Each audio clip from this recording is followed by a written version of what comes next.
ये सब खालिद बिन वलीद की जबरदस्त प्लानिंग थी कि पर्शियन फौज क्या को जबरदस्त जंग से प्लानिंग पहले थी ही यार। इतना थका दिया जाए कि वो जंग के दिन लड़ने के काबिल ही ना रहे। हिम्मत ही नहीं रहा। मुसल hello guys, welcome back to another video. तो कैसे हैं आप सब लोग? होप आप सब ठीक होंगे। तो गाइस, आज का हमारा रिएक्शन है खालिद बिन वालिद की लीडरशिप के बारे में। आप सल्लल्लाहु अलैहि वसल्लम के बाद जब हज़रत अबू बकर को खलीफा बनाया, उनकी लीडरशिप में खालिद बिन वालिद ने इस्लाम के लिए बहुत जंग लड़ी और इसमें खालिद बिन वालिद की जितनी भी जंगें हुई हैं, उसमें से वो एक भी नहीं हारे। तो आइए जानते हैं खालिद बिन वालिद के बारे में और अच्छे से इस वीडियो में। तो आइए देखते हैं ये वीडियो और करते हैं रिएक्शन। Let's start. रसूलुल्लाह सल्लल्लाहु अलैहि वसल्लम की वफात के कुछ ही अरसे बाद ऑलमोस्ट पूरे अरब ने पहले खलीफा अबू बकर रज़ियल्लाहु अन्हु के खिलाफ बगावत का ऐलान कर दिया। लेकिन अबू बकर रज़ियल्लाहु अन्हु ने बहुत तेजी से इन सारी बगावतों को अपने जनरल खालिद बिन वलीद की लीडरशिप में खालिद बिन क्रश कर दिया। नाउ एक बार फिर पूरा अरब मदीना की गवर्नमेंट के अंडर बिल्कुल यूनाइट हो चुका था। अब यहाँ से स्टोरी थोड़ी मुश्किल होने वाली है। इस्लाम सिर्फ अरब का नहीं बल्कि एक ग्लोबल रिलीजन बनने की तरफ जा रहा है और मुसलमान दुनिया की सबसे बड़ी सुपर पावर बनने वाले हैं। तो अबू बकर रज़ियल्लाहु अन्हु की सारी बगावतों को क्रश करने के बाद पूरा अरब अब उनके कंट्रोल में था।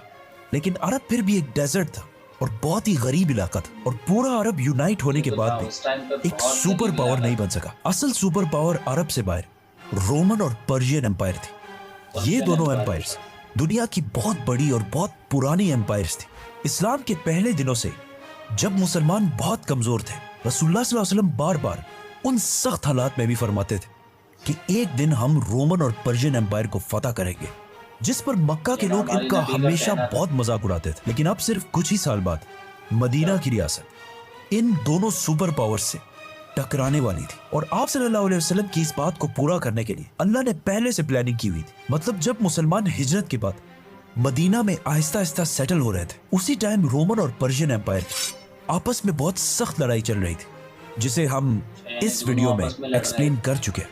इन दोनों एम्पायर्स की आपस में इतनी सख्त लड़ाई हुई थी कि अब ये दोनों एम्पायर्स पहले जैसी स्ट्रांग नहीं रही थी और आपस में लड़ लड़कर दोनों सुपर पावर्स बहुत कमजोर हो चुकी थी, जिसकी वजह से ये मुसलमानों के पास बेस्ट टाइम था कि इन दोनों सुपर पावर्स को वंस एंड फॉर ऑल खत्म कर दिया जाए, क्योंकि ये दोनों एम्पायर्स इस्लाम के लिए सबसे बड़ा खतरा थे। फॉर एग्जाम्पल रोमन एम्पायर के बादशाह हेराक्लियस, उन्होंने जंगी मुता और जंगी तबूक पे मुसलमानों को खत्म करने की कोशिश भी की। लेकिन फिर भी अबू बकर रज़ियल्लाहु अन्हु ने पहला हमला रोमन एम्पायर पर नहीं बल्कि पर्शियन एम्पायर पर किया। इससे कुछ साल पहले रसूलुल्लाह सल्लल्लाहु अलैहि वसल्लम ने दुनिया के सारे बादशाहों की तरफ लेटर्स भेजे थे और उन्हें इस्लाम की तरफ आने का हुक्म दिया था, जिसका सबसे बुरा रिस्पॉन्स पर्शियन बादशाह खुसरो ने दिया था और आप सल्लल्लाहु अलैहि वसल्लम के भेजे हुए लेटर को बहुत गुरूर के साथ फाड़ दिया था, जिसके बाद पर्शियन एम्पायर और मुसलमानों के दरमियान हमेशा एक कोल्ड वॉर चलती रहती थी और पर्शियन एम्पायर बार बार मुसलमानों की गवर्नमेंट को थ्रेट्स भी भेजती थी। लेकिन आप सल्लल्लाहु अलैहि वसल्लम के लेटर को फाड़ने के बाद उसी पर्शियन बादशाह खुसरो के बेटे ने उसे कत्ल करके खुद पूरे ईरान का बादशाह बन गया। लेकिन कुछ ही अरसे बाद उस बेटे के आर्मी चीफ ने उसे तख्त से हटा दिया और खुद बादशाह बन गया। फिर बाकियों ने मिलकर उसे भी तख्त से हटा दिया और एक औरत को मलका बनाया। फिर उसे भी हटा दिया गया और उसकी जगह किसी दूसरे को लाया गया। फिर उसे भी हटा दिया गया। मतलब बिल्कुल थोड़े से अरसे में ईरान के 10 बादशाह बदले गए। इस सब की वजह से ईरान की गवर्नमेंट बाकी दोनों के मुकाबले में बहुत कमजोर हो चुकी थी। जिस तरह अगर आज हमारे मुल्क को देखा जाए तो पिछले कुछ ही सालों में पाकिस्तान में 7-8 प्राइम मिनिस्टर्स को थोड़े थोड़े अरसे के बाद बदला गया है और in the same time India और बांग्लादेश में एक ही लीडर रहा है, जिसकी वजह से पाकिस्तान इन दोनों कंट्रीज से बहुत पीछे रह चुका है। उसी तरह पर्शियन एम्पायर भी अपने लीडर्स के बार बार चेंज होने की वजह से बहुत कमजोर हो चुका था और इस बात का मुसलमानों के लीडर अबू बकर रज़ियल्लाहु अन्हु को बहुत अच्छी तरह पता था। इसीलिए बगैर कोई टाइम वेस्ट किए उन्होंने 2 बड़े फैसले किए कि पर्शियन एम्पायर पर हमला करने वाली फौज में सिर्फ और सिर्फ वो मुसलमान होंगे जो खुद इस जिहाद के लिए वॉलंटियर करें और जो ना लड़ना चाहे वो ना लड़े। दूसरा फैसला ये कि उन्होंने अपने बेस्ट जनरल खालिद बिन वलीद को लेटर भेजा कि जंगी यमामा में मुसलमा को हराने के बाद वापस मदीना नहीं बल्कि अपनी फौज को लेकर पर्शियन एम्पायर की तरफ जाओ। तो खालिद बिन वलीद 18,000 मुसलमानों को लेकर पर्शियन एम्पायर ईरान की तरफ रवाना हुए ईरान उस जमाने में बहुत बड़ा था। खालिद बिन वलीद जिस इलाके को फतह करने के लिए गए उसे आज के जमाने में कुवैत कहा जाता है, जहाँ बहुत सारे पर्शियंस और अरबी दोनों आबाद थे। जाने से पहले खालिद बिन वलीद ने पर्शियन जनरल को लेटर लिखा कि या तो इस्लाम कबूल कर लो और या जिजिया देने के लिए तैयार हो जाओ, वरना उसके बाद जो होगा उसके जिम्मेदार तुम खुद होगे, क्योंकि मैं तुम्हारी तरफ ऐसे मर्दों को लेके आ रहा हूँ जो मौत, शहादत से इतनी ही मोहब्बत करते हैं जितनी तुम सारे अपनी जिंदगी से करते हो। लेकिन ऑफ कोर्स उन्होंने बात नहीं मानी, जिसके बाद खालिद बिन वलीद ईरान की प्रोविंस कुवैत में दाखिल हुए। कुवैत के गवर्नर ने अपने बादशाह पर्शियन एम्परर से मदद मांगी, लेकिन ईरान के बादशाह ने सोचा कि अरबों की इतनी औकात नहीं है कि वो द ग्रेट पर्शियन एम्पायर से लड़ सके, तो उन्होंने मुसलमानों की फौज को इतनी अहमियत नहीं दी और अपने गवर्नर की एक्स्ट्रा फौज के साथ मदद नहीं की। सुपर पावर पर्शियन एम्पायर के बादशाह ने मुसलमानों को उसी तरह लाइटली लिया जिस तरह 9/11 के बाद सुपर पावर अमेरिका ने अफगानिस्तान को लिया था और 20 साल जंग के बाद भी बहुत बुरी तरह हार गए थे। ईरान कोई छोटी सी एम्पायर नहीं थी, बल्कि पिछले हजारों साल से दुनिया की सबसे बड़ी सुपर पावर्स में से एक थी, जिसकी लड़ाई हमेशा वेस्ट में रोमन एम्पायर्स के साथ होती रहती थी। और अरब की पिछले हजारों साल से कभी भी इतनी हिम्मत नहीं हुई थी कि वो पर्शियन एम्पायर के सामने सर उठा सके, क्योंकि इस्लाम से पहले अरब कभी यूनाइट हुआ ही नहीं था। ईरान के बादशाह की इस गलती से मुसलमानों को बहुत ज्यादा फायदा हुआ और 18,000 मुसलमान फुल स्पीड कुवैत के पहले शहर कजीमा की तरफ रवाना हुए। ये देखकर कुवैत का गवर्नर भी अपनी 30 या 40 हजार की फौज लेकर उसी शहर की तरफ रवाना हुआ जहां मुसलमान जा रहे थे।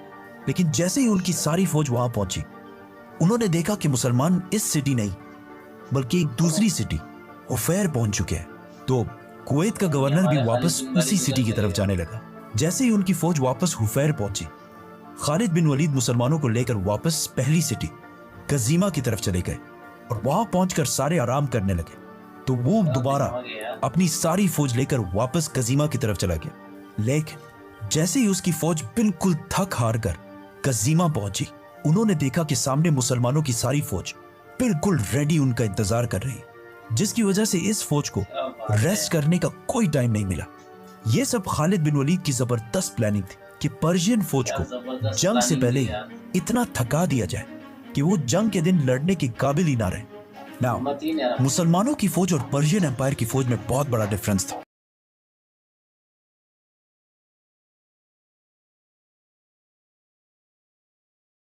होने की वजह से इनका बॉडी आर्मर और सामान हमेशा बहुत ज्यादा और बहुत भारी होता था, जिसकी वजह से उनकी फौज को एक जगह से दूसरे जगह जाने में बहुत मुश्किल होती थी।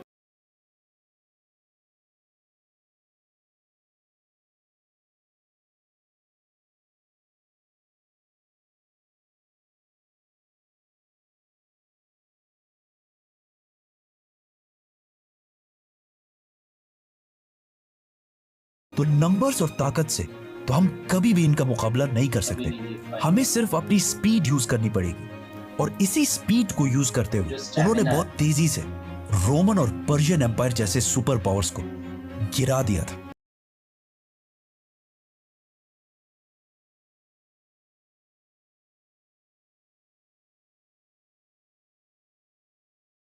ईरान के जनरल अपनी फौज से आगे बढ़े और मुसलमानों के जनरल खालिद बिन वलीद को अकेले लड़ने का चैलेंज दिया, जिस पर पर्शिया की आर्मी जोर जोर से नारे लगाने लगी। लेकिन उन सारों ने देखा कि मुसलमानों की फौज से ऑलमोस्ट 7 फुट का आदमी तलवार लेकर उनकी तरफ बढ़ रहा है, क्योंकि बॉडी के लिहाज से खालिद बिन वलीद को हजरत उमर का ट्विन समझा जाता है। मतलब कहा जाता है कि जब वो घोड़े पर बैठते थे तो उनके पैर ऑलमोस्ट जमीन को टच कर रहे होते और हजारों लोगों के क्राउड में अपनी हाइट की वजह से आसानी से दिख जाते थे। खालिद बिन वलीद रज़ी अल्लाह तआला उस पर्शियन जनरल से लड़ने गए, लेकिन पर्शियन फौज से अचानक 2 लोग आकर अपने जनरल के साथ मिल गए। लेकिन फिर भी खालिद बिन वलीद ने सिर्फ एक और मुसलमान की मदद के साथ इन तीनों को खत्म कर दिया और इसी के साथ दोनों फौजों ने हमला कर दिया। पहले जंग थोड़ी सख्त हुई, लेकिन पर्शियन आर्मी बगैर किसी जनरल के लड़ रही थी और सामने मुसलमान इंसानों की तारीख के सबसे बड़े जनरल्स में से एक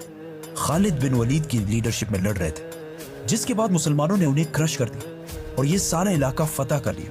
पर्शियन बादशाह ने मुसलमानों की तरफ एक और फौज भी भेजी, खालिद बिन वलीद, और मुसलमानों ने उन्हें भी खत्म कर दिया। और इस तरह ईरान का बहुत इंपॉर्टेंट प्रोविंस कुवैत अबू बकर रज़ियल्लाहु अन्हु के कंट्रोल में आया और पहली बार इस्लाम अरब से निकलकर एक ग्लोबल रिलीजन की तरफ जाने लगा। आज दुनिया में 2 बिलियन मुसलमान हैं और कहा जाता है कि दुनिया में ऐसा एक सेकंड भी नहीं गुजरता कि कहीं ना कहीं दुनिया के किसी कोने में आजान ना दी जा रही हो। लेकिन आखिर इस्लाम इतना बड़ा रिलीजन बना कैसे, ये हम सब के लिए समझना बहुत इंपॉर्टेंट है। तो देखा गाइस किस तरह से खालिद बिन वालिद एक मास्टर प्लान करते हैं और अपनी जंग में सक्सेसफुल रहते हैं। इस्लाम के लिए खालिद बिन वालिद ने ऐसी कई जंगें लड़ी हैं जो अपने दम पर जीती हैं। जब खालिद बिन वालिद 592 ईस्वी में पैदा हुए थे तब वो इस्लाम में नहीं थे, लेकिन 628 ईस्वी के बाद इस्लाम जब कबूल किया तब हमारे नबी सल्लल्लाहु अलैहि वसल्लम के वो बेहतरीन दोस्त बने और सहाबा के रूप में सामने आए। 628 ईस्वी के बाद इस्लाम के लिए जितनी भी जंगें लड़ी हैं खालिद बिन वालिद ने, उसमें एक भी जंग नहीं हारे हैं वो। खालिद बिन वालिद जंग के लिए एक अलग ही जुनून रखते थे और मास्टर प्लानिंग रखते थे। खालिद बिन वालिद ने जंगे उमामा के अलावा भी कई जंगें लड़ी, जिसमें से जंगे हुनैन भी खालिद बिन वालिद ने लड़ी है।